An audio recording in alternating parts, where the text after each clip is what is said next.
has issued a tornado warning for extreme northwestern Callaway County, Kentucky, southern Marshall County, Kentucky, until 11:30 p.m.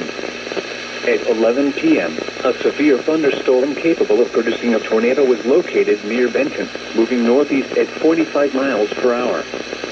Expected hazards include tornado.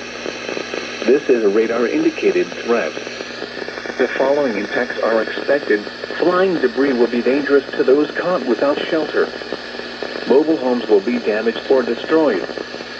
Damage to roofs, windows, and vehicles will occur. Tree damage is likely. This dangerous storm will be near Benton around 11:05 p.m. This includes Interstate 69 in Kentucky between mile markers 38 and 44. Take cover now. Move to a basement or an interior room on the lowest floor of a sturdy building. Avoid windows. If you are outdoors, in a mobile home, or in a vehicle, move to the closest substantial shelter and protect yourself from flying debris.